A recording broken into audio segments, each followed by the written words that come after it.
Agora na pergunta 3. Shalom Rav, tenho 3 perguntas sobre essa quinta aula. Qual o motivo dos cristãos criarem esse conceito de inferno, condenação eterna?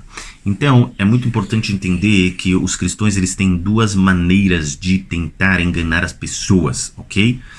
A primeira maneira é falando que tudo é baseado no amor. Ou seja, se vocês verem, quando o Novo Testamento fala sobre... Eu esqueci como se traduz para português, mas existe...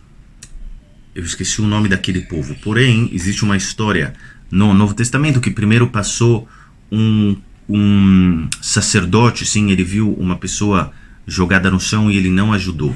E depois passou um levita e ele viu uma pessoa jogada no chão e não ajudou. E depois passou um povo que eles eram assassinos, sim, e aí ele ajudou essa pessoa.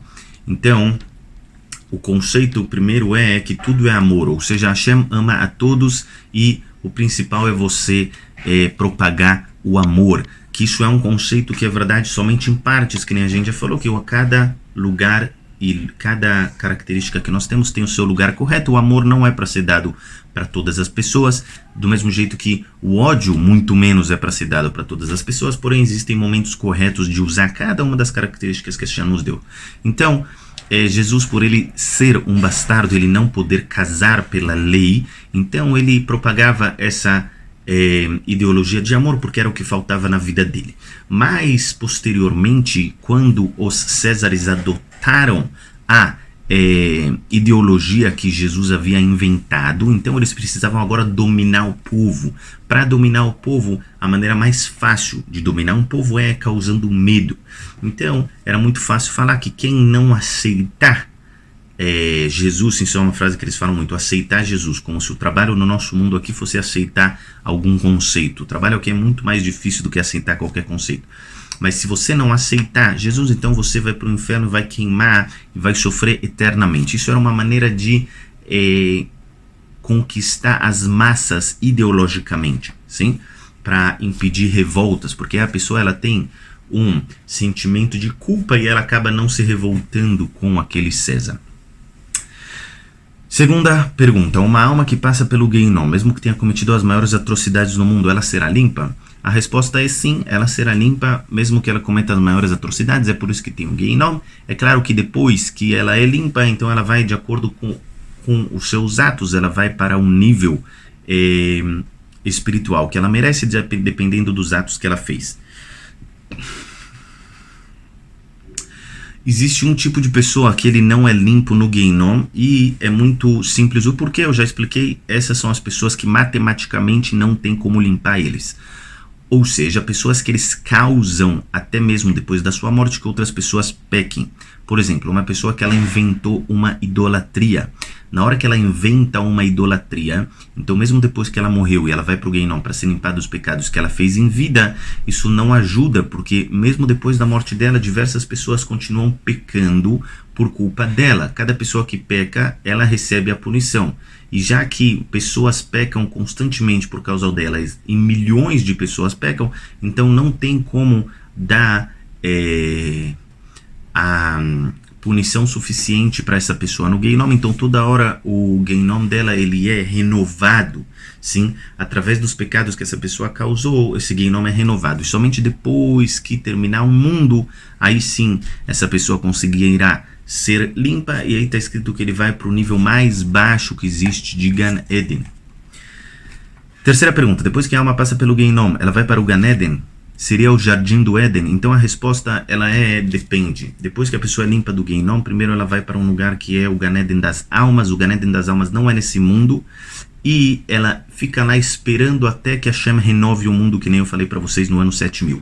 Depois que o Hashem renovar o mundo, vai existir a ressurreição dos mortos, e aí as almas vão entrar de novo nos corpos e reviver neste mundo que nós conhecemos, só que vai ser de uma outra maneira que não expliquei. E quando isso acontecer, aí sim é o Gan Eden verdadeiro, ou seja, a alma ela vai para um lugar que chama Gan Eden das almas, que ela não é nesse mundo, é em outro mundo espiritual, e somente depois vem a alma para este mundo e entra novamente no seu corpo para a ressurreição dos mortos, para receber o deleite eterno. Sexta pergunta. Shalom Rav, gostaria que comentasse sobre a diferença da escrita do Shema. Então, está escrito aqui duas diferenças, Shema Israel Hashem. Eloqueinu Shema Israel A-D-N-A-I. Sim, traço A-D, traço N-A-I. Então não existe nenhuma diferença. Na verdade, as pessoas escrevem Hashem porque elas não querem escrever o nome de Deus. Eu já falei para vocês, é muito grave escrever o nome de Deus em vão. Existe uma discussão entre os legisladores se eu posso escrever o nome de Deus no computador, porque uma vez que a tela do computador está escrito o nome de Deus, quando eu mudar para outra tela é como se eu estivesse apagando o nome de Deus, porque o nome de Deus estava lá e agora ele não está mais lá. Também ver uma foto com o nome de Deus não é bom, porque na hora que a foto está lá, você tem o nome de Deus. E depois você tira a foto, logo você tira o nome de Hashem. Então as pessoas preferem escrever Hashem em vez de escrever o nome de Hashem, ou elas escrevem o nome de Hashem incompleto, que nem nós vemos AD-N-A-I, e eles pulam a letra O. E temos a última pergunta, pergunta número 8. Shalom Rav, esse conceito de Ashgaha Pratit, a supervisão divina sobre todas as ocorrências, acontece com todos ou é somente com aqueles que assumem compromisso com Hashem? Então, a resposta é, acontece com todos. Porém, a pessoa vai escolher o quanto Hashem vai cuidar da vida dela. Ou seja, existem pessoas que elas se afastaram tanto de Hashem, que Hashem entregou a vida delas para o acaso. O que é o acaso? É a natureza, é a vontade constante de Hashem. Digamos que você tem um prédio que você controla. Ou seja, você tem um prédio. Agora, diversas pessoas vivem naquele prédio. Então, você, enquanto o prédio não está pegando fogo, enquanto o prédio não está sendo destruído, enquanto as coisas estão funcionando de uma maneira geral, você não se intromete no que acontece dentro do prédio. Essa é a mesma ideia de acaso. Quando a pessoa se afasta de Hashem, então Hashem fala, eu te entrego para o acaso, e aí você vai ser cuidado somente de uma maneira geral, não de uma maneira particular. Porém, quando a pessoa ela se aproxima de Hashem e ela acredita que Hashem está com ele em cada ato que ele faz, e a pessoa coloca Hashem em cada ato que ele faz uma pequena reza antes dele começar o dia dele, ele faz uma pequena reza antes dele sair de casa, antes dele trabalhar, quando ele volta do trabalho, ele sempre está conectado com Hashem, aí Hashem também se conecta com ele constantemente, e Hashem cuida até mesmo das coisas pequenas da vida dele, e uma pessoa assim, ela pode ter certeza que se ela tropeçou numa pedra na rua, é porque Hashem queria que ela tropeçasse. Porém, pessoas que elas não são tão perto de Hashem, eles não podem ter certeza que eles tropeçaram porque Hashem queria que ele tropeçasse.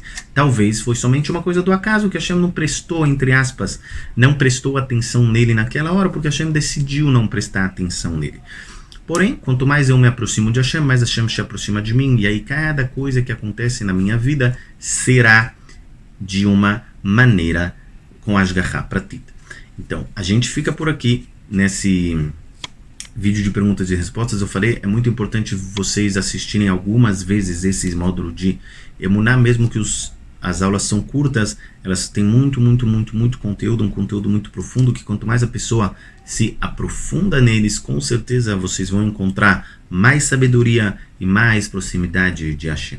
Que a gente consiga cumprir tudo o que a gente estudou.